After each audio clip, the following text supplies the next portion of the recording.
My boyfriend snapped and demanded I be more feminine. He had no idea how far I could take it. Jaden constantly accused me of acting like a man because I wore jeans and didn't always have nail polish on. He'd compare me to his ex who wore heels everywhere and never raised her voice above a whisper. When I got promoted at work, he sulked for weeks saying I only got it because I acted like a dude. After I fixed our sink myself, he exploded. "You need to start acting like an actual woman," he said. "Be feminine for once instead of stomping around like a dyke." How am I supposed to screw someone who's basically a guy? I set down my wrench and smiled sweetly. "You want feminine? I can do that." The next morning, I spent 4 hours getting ready for his family brunch, curling every eyelash and redoing my nails 3 times because the color wasn't perfectly feminine. Jaden had to arrive without me and explain to his mother why I needed so much time to look presentable for them, which she took as him criticizing my appearance. When I finally arrived looking like a pageant queen, his mom pulled me aside to ask if Jaden was making me feel ugly. I started speaking in a soft baby voice and acting terrified of everything masculine, which meant Jaden had to handle all the scary stuff like talking to mechanics, dealing with our landlord, and even ordering pizza because phone calls were too aggressive for delicate women. When his friends came over to watch the game, I served them snacks while trembling and flinching whenever they raised their voices about plays, making everyone uncomfortable and asking Jaden why his girlfriend seemed so scared of men. His best friend stopped inviting him anywhere because he said watching me act terrified was too disturbing. At his company barbecue, I wore heels so high I needed Jaden's arm constantly, clinging to him and gasping whenever a man came near because strange men were intimidating. His female coworkers watched him basically holding me up all day and started whispering about what kind of relationship we had. When his boss tried to shake my hand, I hid behind Jaden and whispered that touching strange men wasn't appropriate, making his boss think Jaden had trained me to fear other men. HR actually pulled Jaden aside later to ask if they needed to be concerned about his home situation. I refused to drive anymore because operating heavy machinery wasn't feminine, so Jaden had to drive me everywhere, including my job, my friends' houses, and the gym at 5 a.m. before his own workout. He was constantly exhausted from being my chauffeur, missing his own plans to pick me up, while his friends mocked him for dating someone who couldn't even drive herself around like an adult. He had to leave guys' night early 3 times to pick me up from various places, and they stopped inviting him entirely. The cooking and cleaning became performatively feminine too, wearing frilly aprons and pink gloves, taking hours to make simple meals because I had to make everything pretty, reorganizing his stuff with pink labels and flowers everywhere. His friends refused to come over because the house looked like a Barbie dollhouse exploded, and his brother took photos to show everyone what Jaden had turned me into. Even the pizza delivery guy asked if we were running some kind of weird adult daycare because of all the pink and frills visible from the door. My hyper-feminine appearance started attracting serious male attention everywhere we went. Men rushed to help me carry groceries, pump gas, reach high shelves, while glaring at Jaden for not taking better care of such a delicate flower. The guy at the coffee shop started writing poetry on my cups. The trainer at the gym offered free sessions, and our neighbor Kyle started showing up whenever I needed help with anything Jaden was too tired to handle. Kyle actually told Jaden to his face that real men cherish feminine women instead of exhausting them.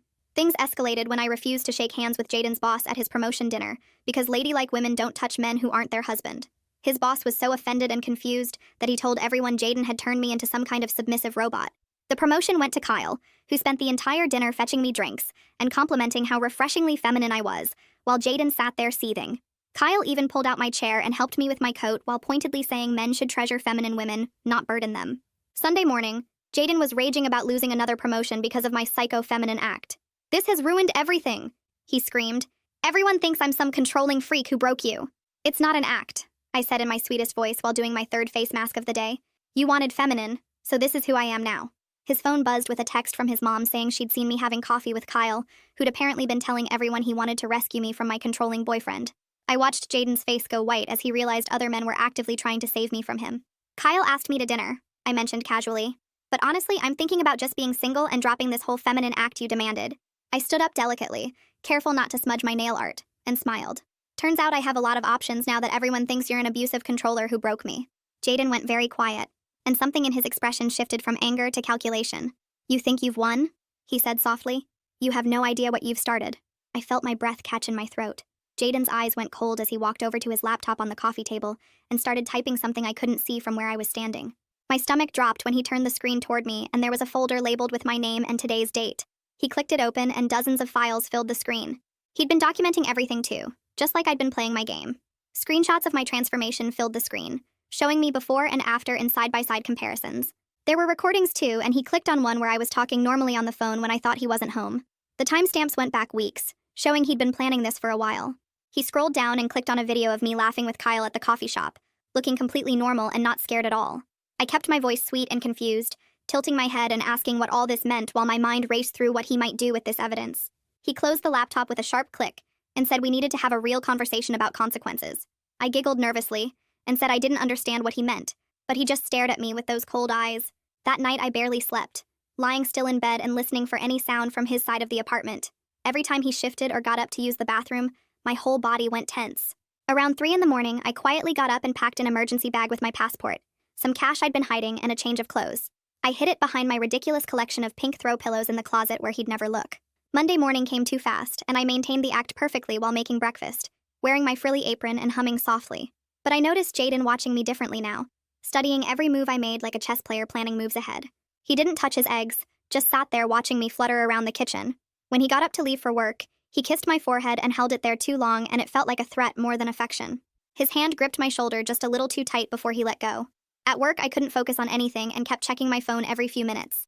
During my lunch break, I finally texted my sister about needing a place to crash for a few days. She responded immediately with question marks and asking if everything was okay. I typed and deleted several messages before just saying I'd explain later, but it was important. She said of course, and asked when I needed to come. That evening, I was washing dishes when the doorbell rang and Kyle was standing there with flowers. He said he'd heard Jaden and I were having problems and wanted to check if I was okay. I politely declined to let him in, keeping my sweet voice while saying it wouldn't be appropriate without Jaden home. Kyle kept insisting he just wanted to talk, stepping closer to the door when I heard Jaden's key in the lock. Kyle was still standing there when Jaden opened the door, and I watched Jaden's jaw tighten as he took in the flowers and Kyle's guilty expression. Kyle mumbled something about just checking in and practically ran down the hallway.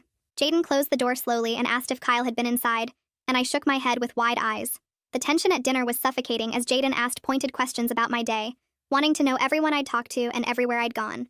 I stuck to my sweet persona, giggling about girl stuff at work, and how I'd spent lunch looking at nail art online. He asked to see my phone to look at the nail designs, and I handed it over with a bright smile while mentally cataloging the nearest exits. He scrolled through my messages for way too long before handing it back. Tuesday morning, I discovered why he'd wanted my phone when I noticed the battery draining faster than usual. Looking through my settings during a bathroom break at work, I found a tracking app he'd installed when I wasn't looking. My hands shook as I stared at the screen, but I left it active to avoid suspicion. During my lunch break, I walked to a convenience store and bought a cheap prepaid phone with cash. I hid it in my desk drawer under some tampons where no man would ever look. That evening, I was curled up on the couch painting my toenails when I heard a car pull up outside. My sister knocked on the door, pretending it was a spontaneous visit and acting surprised to see Jaden home. She held up a bottle of wine and said she was in the neighborhood and thought we could have a girls' night. Jaden was overly charming with her, insisting she come in and pulling out her chair at the kitchen table. But I could see her watching him carefully, and she picked up on the weird energy immediately when he kept finding reasons to stay in the room instead of giving us space. She kept the conversation light, talking about work and asking about our weekend plans, but her eyes kept finding mine with unspoken questions. When Jaden finally went to take a shower, I grabbed a pink notepad and scribbled everything down as fast as I could, my hand shaking so bad the words looked like a kid wrote them. My sister was pretending to look at her phone, but I slipped the paper under her wine glass and watched her read it without changing her expression at all. She squeezed my hand 3 times under the table, our old signal from when we were kids that meant she understood and had my back. Jaden came out toweling his hair, and my sister smoothly tucked the note in her purse while complaining about traffic, saying she should head home before it got worse. He walked her to the door, and I heard him apologizing for my weird behavior lately, saying I'd been going through some changes and he was worried about me. Wednesday morning, Jaden woke me up early and called my work before I could even protest, telling them I had a family emergency and wouldn't be in today. He called his own boss next, saying the same thing, then turned to me with this fake concerned smile and said we needed to reconnect after all the stress lately. The way he said it made it clear I didn't have a choice, so I giggled and clapped my hands like it was the best idea ever while my stomach twisted into knots. He drove us to the gym first, watching everyone's reaction when I walked in wearing my pink workout clothes and asking the male trainer to help me with the lightest weights because they were too heavy for delicate me. Then we went to the coffee shop where the poetry guy practically tripped over himself to take my order, while Jaden stood there with his jaw clenched, so tight I thought his teeth might crack. He took me to every single place where I'd been performing my act, studying how people looked at me, how they looked at him, taking mental notes like he was building some kind of case against me. At the grocery store, 3 different men offered to help me reach things on low shelves, and Jaden grabbed my arm hard enough to leave marks, steering me toward the exit while muttering about how I'd turned everyone against him. That night after dinner, he pulled out his laptop and showed me printouts of apartments in 3 different states, all small towns hours from any city, talking about how we needed a fresh start away from all these toxic people. My blood went cold looking at those listings in the middle of nowhere, places where nobody would know me, where I'd have no job and no friends and no way to leave. I kept smiling and nodding while he talked about how peaceful it would be, just the 2 of us without all these distractions, but inside I was screaming because I recognized this for what it was. Thursday morning, I waited until I heard his car pull away for work. then grabbed the prepaid phone from my desk drawer and called my sister, dropping the baby voice completely for the first time in weeks. She picked up immediately, and I told her everything about the apartment listings and the tracking app, and how scared I was getting, and we made a plan for me to pack a bag and leave during his monthly poker game on Saturday. I was just putting the phone back when I heard the front door open and my heart stopped, because Jaden was supposed to be at work for another 8 hours. I shoved the phone in the jewelry box and grabbed a bunch of pink necklaces, spreading them on the bed like I was organizing them when he walked into the bedroom.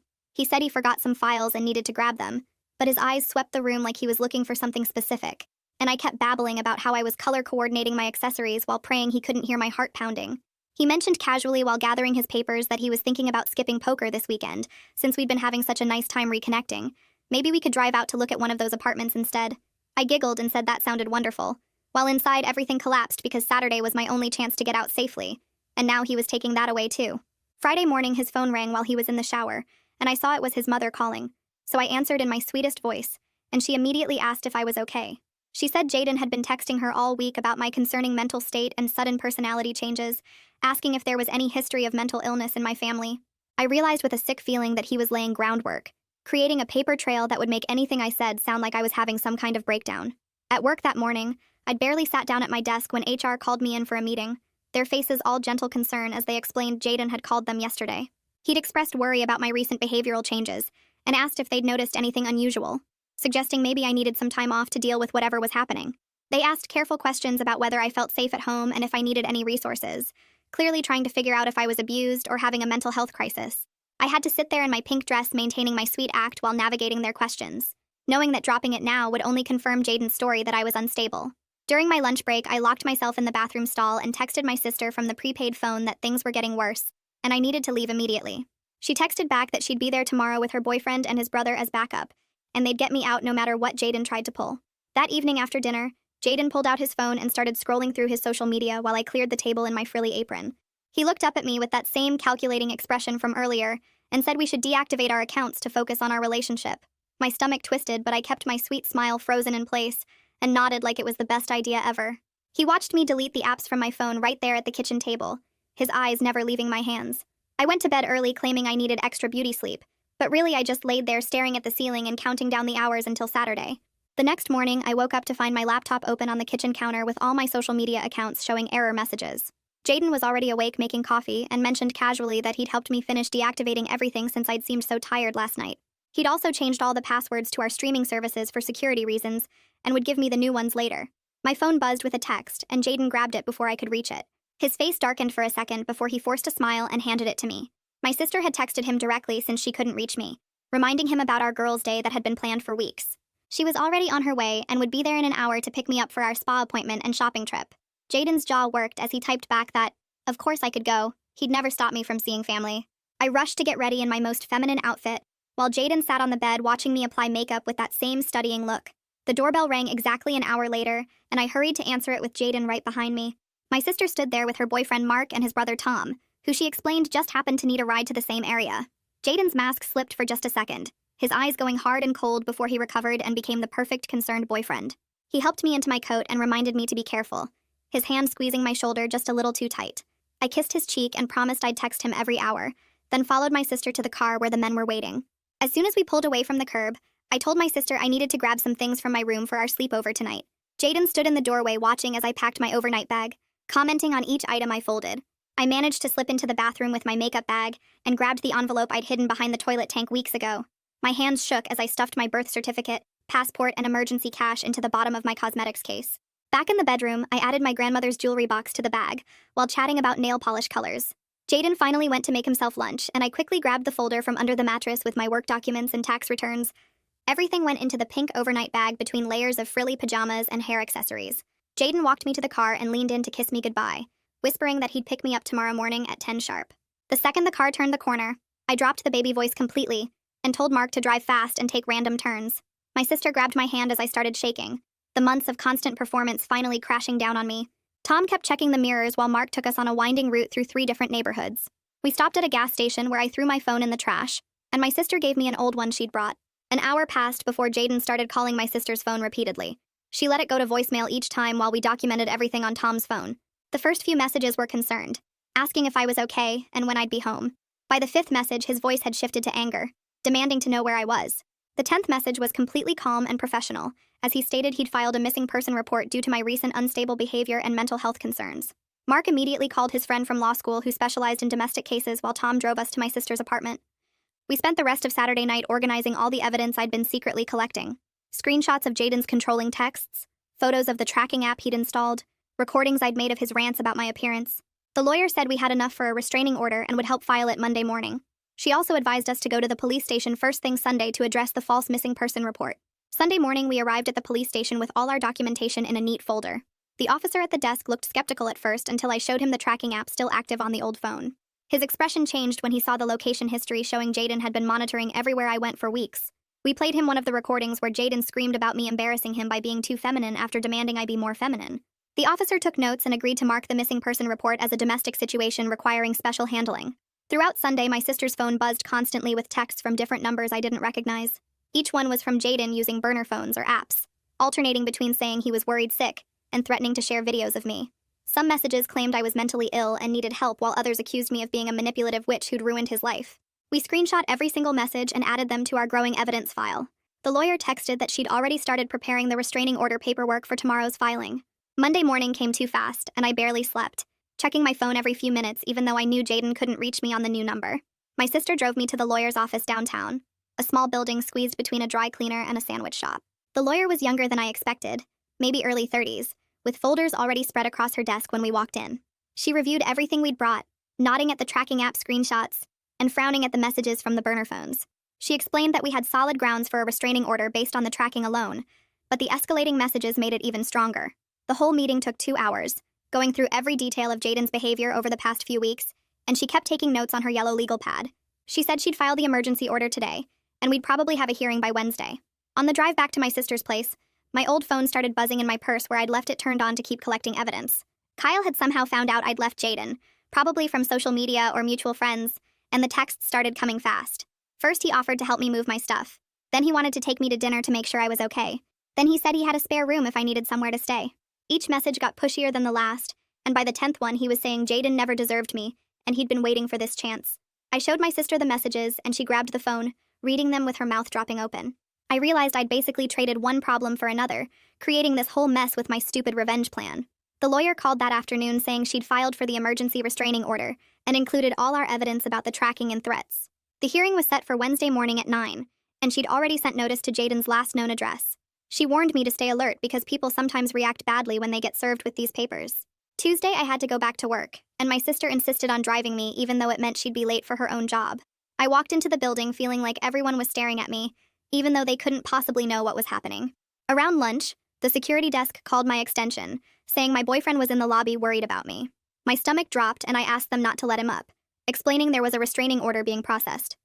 The security guard's voice changed immediately, getting more serious, and he said they'd handle it.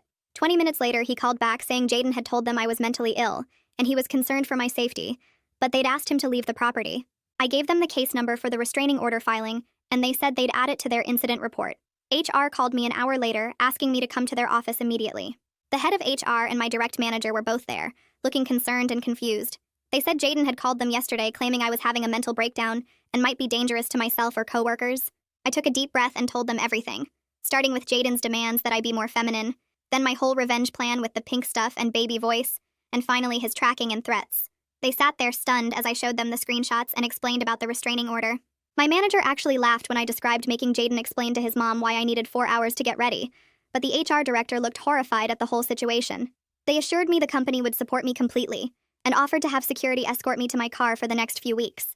They also banned Jaden from the property immediately, and said they'd alert the front desk with his photo.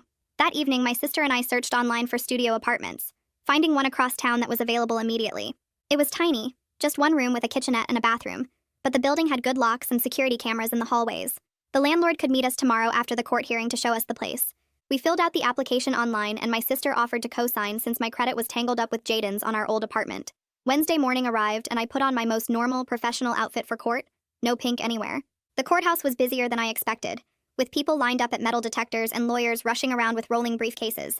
We found the right courtroom and sat in the back row until our case was called. Jaden showed up in a suit, looking calm and put together, with papers of his own. When we got before the judge, Jaden tried to paint me as unstable, showing photos of our pink apartment and claiming I'd been acting erratically for months. The judge barely looked at his evidence before turning to our side. My lawyer presented the tracking app evidence first, showing how Jayden had been monitoring my location for weeks without my knowledge. Then she showed the threatening messages from multiple phone numbers, highlighting the pattern of escalation. The judge asked Jayden directly if he'd installed the tracking app, and he tried to explain it was for my safety because I'd been acting strange. The judge cut him off and asked a simple yes or no question about the tracking, and Jayden had to admit yes. The temporary restraining order was granted on the spot, effective immediately, and Jayden was ordered to stay 500 feet away from me, my home, and my workplace. The judge also ordered him to surrender any keys to my apartment to the bailiff right there in court. Jayden pulled his keyring out slowly, taking off 2 keys and handing them to the bailiff with no expression on his face at all. The judge warned him that violating the order would result in immediate arrest and set another hearing for a permanent order in 2 weeks. Thursday morning, my sister's boyfriend borrowed a truck from his work, and we started moving my stuff from the old apartment to the new studio. We worked fast and quiet, just grabbing essentials like clothes, documents, and my laptop, leaving all the pink decorations and furniture behind.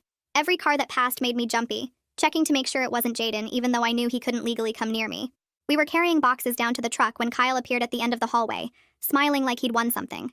He rushed over saying he'd heard about the restraining order and wanted to help me move, reaching for a box in my hands. I stepped back and said no thanks. We had it handled, but he kept insisting he could help, that I needed a strong man to protect me now. My sister's boyfriend stepped between us and told Kyle to back off, that I'd said no, and that meant no. Kyle got angry, saying he was just trying to be nice, and that I'd clearly appreciated male attention before based on how I'd been dressing. My sister's boyfriend took another step forward and told him to leave now or he'd call the police. Kyle finally left, muttering about ungrateful women, and we finished loading the truck as fast as possible. My sister's boyfriend drove us straight to the new studio, while I kept checking the mirrors for anyone following us. The place was smaller than what I was used to, but it had 2 deadbolts and a chain lock that made me feel safer. We carried the boxes up 3 flights of stairs, and I arranged my clothes in the tiny closet while my sister checked all the windows to make sure they locked properly. That night, I barely slept, jumping at every sound in the hallway and checking the locks 4 times before finally passing out around dawn. Friday morning, I went to work with copies of the restraining order paperwork and sat in HR's office while they made calls to security about adding both Jayden and Kyle to the banned list.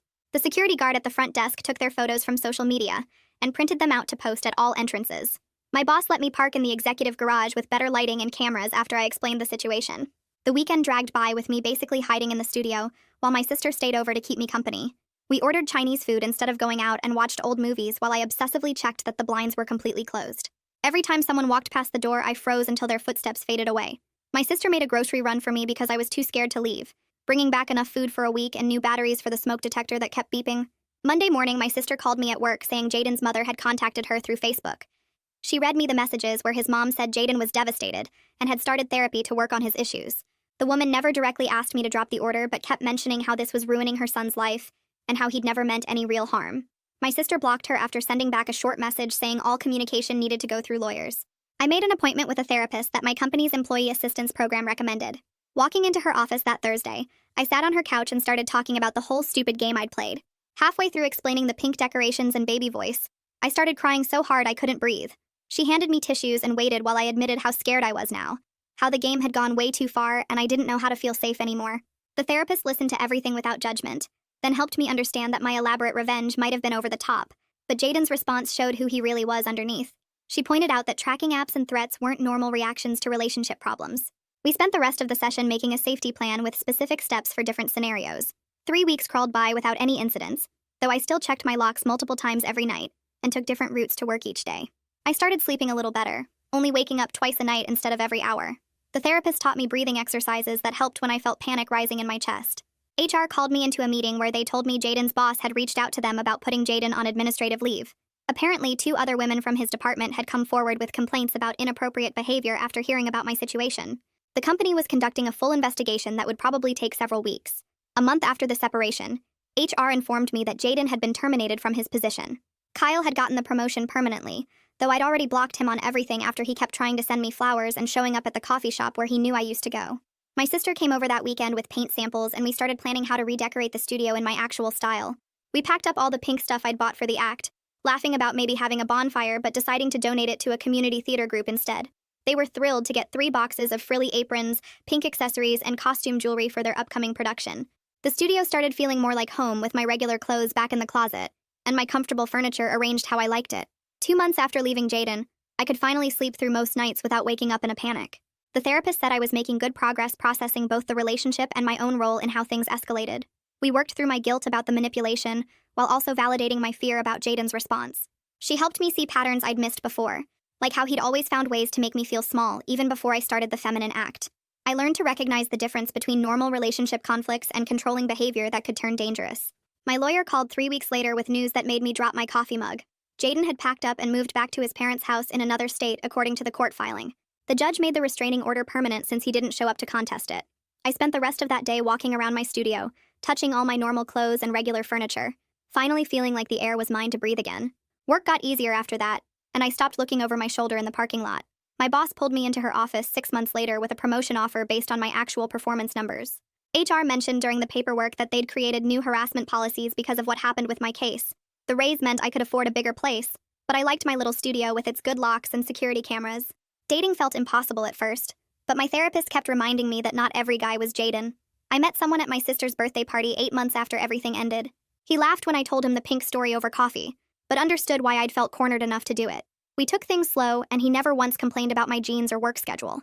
My sister started calling herself my bodyguard whenever we went out together. Her boyfriend proposed to her at Christmas, getting down on one knee right in my living room where we were decorating my first real tree since the breakup. She asked me to be maid of honor while we were both crying and hugging. I helped her pick a dress that wasn't pink, and we laughed about that for 20 minutes straight. A full year after leaving Jaden, I was buying groceries when someone called my name. Jaden's old best friend stood there with a basket of vegetables, looking uncomfortable but determined to talk. He apologized for not seeing what was happening sooner, and mentioned Jaden was still in therapy working through his control issues. I thanked him for the information, but kept the conversation short, paid for my stuff, and left without looking back. My therapist high-fived me at our next session for handling it so well. She said my progress was remarkable, that I'd learned to set real boundaries without needing elaborate revenge plots. We worked through exercises where I practiced saying no without guilt or fear of someone's reaction. The new apartment I moved into after my promotion felt like home immediately. I hung up my tools on a pegboard in the kitchen and fixed the loose cabinet door myself the first week. Friends came over for game nights, and nobody commented on my lack of nail polish or choice of sneakers. My sister brought her fiancé over for dinner every Sunday, and we'd cook together while talking about wedding plans. The apartment had 2 bedrooms, so I turned one into an office where I could work on projects for my new position. I bought furniture I actually liked, sturdy wood pieces that didn't need pink throw pillows to hide them. Sometimes I'd catch myself checking locks twice or tensing when a man raised his voice, but those moments got rarer. Looking back now, I see how we both made terrible choices that fed off each other. I pushed too hard with my revenge, and he showed his true controlling nature when challenged. The whole thing could have gone much worse if I hadn't gotten out when I did. My therapist helped me understand that his need to control me was always there, just hidden under normal relationship stuff until I pushed back. I'm grateful my sister and her boyfriend were there to help me escape safely. These days I wear whatever feels comfortable, fix things when they break, and speak in my normal voice. I can order pizza without performing femininity and shake hands with whoever I want. The promotion at work led to managing my own team, and nobody questions whether I deserve it. Kyle tried reaching out a few times through social media, but I blocked him everywhere after he wouldn't stop sending flowers to my office. My life feels normal and quiet in the best way now. I go to the gym at whatever time works for my schedule, not when someone else decides to drive me. The coffee shop guy still writes on my cup sometimes, but now it's just my name with a smiley face. I'm finally just myself again, and that's enough. That's the whole story wrapped up. If even one piece of it gave you something to think about, then it was worth sharing. Subscribe and you'll always have the next tip waiting.